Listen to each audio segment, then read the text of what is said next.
오늘 말씀은 히스기야 왕에 대한 말씀입니다. 그런데 여러분, 이렇게 이제 남유다 왕들의 이야기를 이렇게 우리가 읽으면서 남유다 왕들을 보면은 참 어쩌면 극단적이다 이런 생각이 들더라고요. 어떤 왕은 참 너무 악한 왕들이 많아요. 그렇지 않습니까? 어떻게 이렇게 우상을 숭배하고 타락하고 악행을 일삼고, 그런데 또 어떤 왕들은요, 드물기는 하지만 참 선한 왕들이 그렇게 또 나옵니다. 하나님을 사랑하고 경외하고 여호와의 전을 수리하고, 이런 말이 있잖아요. 중간이 없다. 그런데 남유다 왕들을 보면은 참 중간이 없이 좀 극단적으로 선한 왕, 극단적으로 악한 왕, 이렇게 좀 나뉘어지는 것 같아요. 그런데 오늘 말씀 나오는 히스기야는 그 중에서도 선한 왕이고요. 선한 왕 중에서도 손에 꼽힐 만한 선한 왕이었다라고 하는 거예요. 그런데 여러분, 더 놀라운 것은 뭐냐면요. 그의 아버지가 바로 남유다 역사상 손에 꼽히는 악한 왕이었던 아하스 왕이었다라고 하는 거예요. 참 이게 아이러니하다고 해야 되는지 어떻게 설명을 해야 되는지 이쯤 되면 이런 질문이 나옵니다. 도대체 이 히스기야 왕은 어떻게 이렇게 그의 아버지 아하스 왕과 다른 인생을, 신앙을 가지고 살 수 있었을까? 우리는 보통 그렇게 말하지 않습니까? 환경이 중요하다. 그렇죠. 또 부모가 중요하다. 주변에 어떤 사람이 있는지가 중요하다. 정말 그렇습니다. 사람이 환경의 영향을 참 많이 받고요. 그리고 부모님의 영향을 참 많이 받지요. 그리고 어느 정도 또 장성에서는요, 옆에 어떤 사람이 있느냐, 너무너무 영향을 많이 받더라고요. 그런데 오늘 성경 말씀은 우리에게 조금 어떻게 보면은 불편한 진실을 하나 말하고 있습니다. 이래나 저래나 해도 결국 우리 인생의 책임은 다름 아닌 나 자신에게 있다라고 하는 거예요. 환경이 어쨌든, 부모가 누구든, 내 옆에 어떤 사람이 있든 결국 내 인생과 내 신앙생활의 책임은 오롯이 나에게 있다라고 하는 것을 오늘 말하고 있습니다. 물론 환경은 영향을 줍니다. 그렇지만 우리들의 선택과 우리들의 결정을 대신해 주는 건 아니에요. 누가 선택하는 거예요? 결국 내가 선택하는 거예요. 누가 결정하는 거예요? 옆에 누가 있느냐, 부모님이 누구냐 중요하지만 결국 결정은 내가 하는 거예요. 사랑하는 성도 여러분, 우리가 어떤 환경에 있든지 어떤 사람들 사이에서 살아가든지 그래서 어쩔 수 없었다라고 하는 변명과 핑계 대신에 그래도 나는 이렇게 살았다라고 하는 신앙적인 선택, 하나님께서 보실 때 기뻐하시는 삶을 결정하여 나아가는 우리 성도님들 되시기를 주님의 이름으로 축원합니다. 네, 그렇다면 히스기야는 어떻게 그렇게 악한 아버지, 악한 아하스 왕과 다른 그렇게 손에 꼽힐 만큼 선한 삶을 살 수 있었을까? 오늘 말씀을 보니까요, 익숙해진 죄를 죄로 볼 수 있는 눈이 있었다라고 하는 거예요. 여러분, 죄가 참 무섭습니다. 그런데요, 이 죄가 참 무서운 게요, 익숙해지기 때문에도 무서운 것 같아요. 그렇지 않습니까? 처음에는 그 죄라고 하는 게 참 불편합니다. 양심에 걸리고요, 마음이 불안합니다. 그런데 그 죄가요, 반복되면 어때요? 그 불편함이 반복된다고 더 많아지는 게 아니고 양심이 더 걸리는 게 아니고요. 죄가 반복되면 반복될수록 이상하지요? 점점 아무렇지도 않게 됩니다. 왜냐하면 죄가 내 안에 자리를 잡아버리기 때문에 그래요.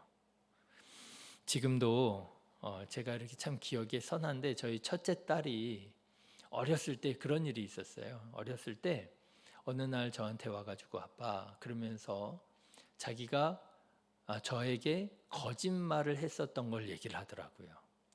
아빠 제가 언제 거짓말을 했어요. 이렇게 자기가 아무런 뭐 상관이 아무런 뭐 그냥 아무 일도 없었는데 그냥 와가지고 갑자기 저한테 그런 얘기를 하는 거예요. 그래서 그랬었어? 그래 이제 그랬죠. 웃으면서 그랬죠. 그랬더니 첫째 딸이 하는 얘기가요.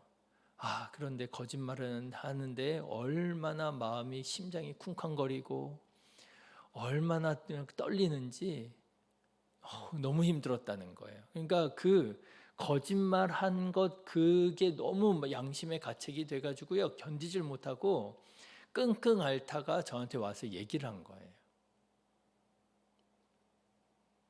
죄가요 그래요. 처음에는 그렇게 양심의 가책이 되고요. 그런데요 이제는요 거짓말, 하나님 앞에서 범죄하고 하나님의 마음을 아프게 하고 마음의 양심의 가책 이런 거 별로 없는 것 같아요. 이제는요 오히려 변명하고 핑계대고. 여러분 히스기야의 상황을 한번 생각해 보십시오. 아버지가 우상 숭배를 합니다. 하나님을 의지하는 것이 아니라 하나님보다 사람을 더 의지합니다. 신앙을 완전히 무너뜨려 가지고요 남유다 왕국의 백성들마저도 우상 숭배에 빠지게 만들었습니다. 히스기야는 그런 분위기 속에서 자라났어요. 어려서부터 여러분 이런 분위기 속에서 자라난다면 여러분 히스기야는 어떤 마음, 어떤 생각을 갖게 될까요? 원래 다 그런가 보다 하지 않겠습니까? 다 이렇게 사나 보다 하지 않겠습니까? 죄가 익숙해지고 당연해지지 않겠습니까? 그런데 여러분 오늘 말씀을 보면 히스기야는 달랐다라고 하는 거예요.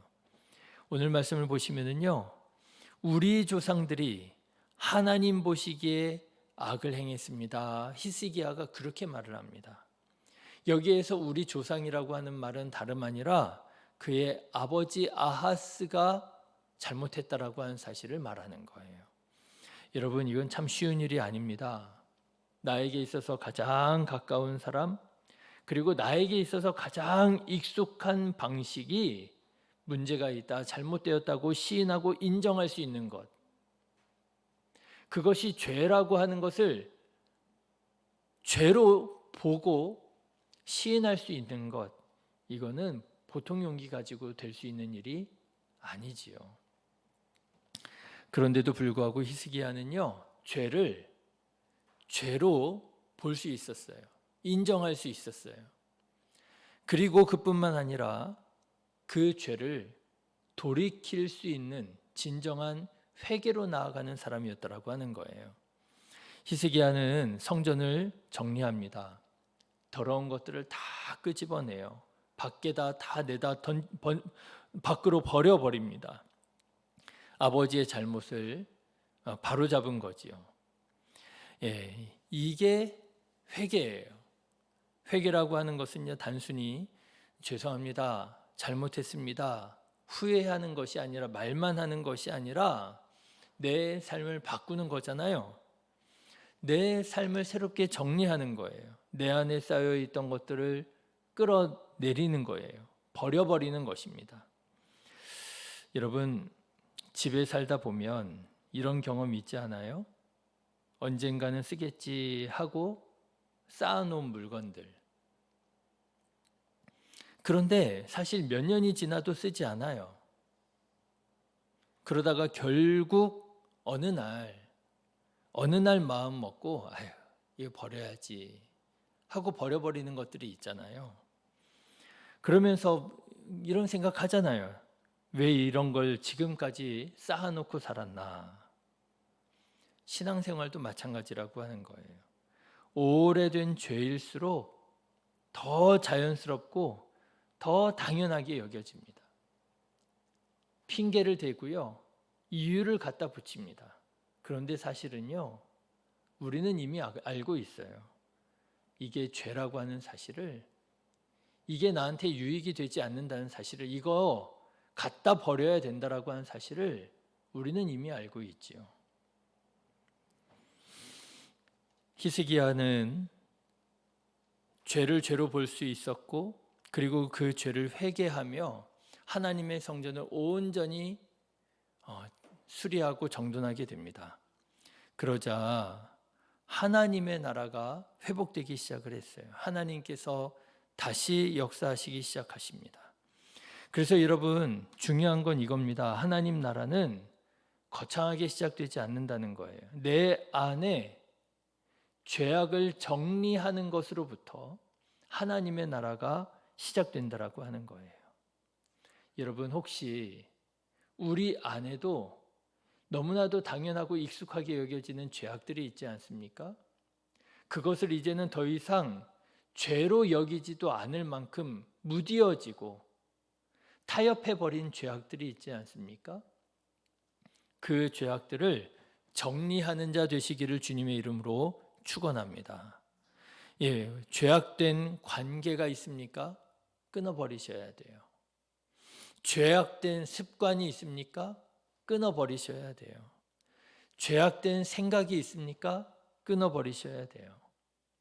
죄악된 신앙의 태도가 있습니까?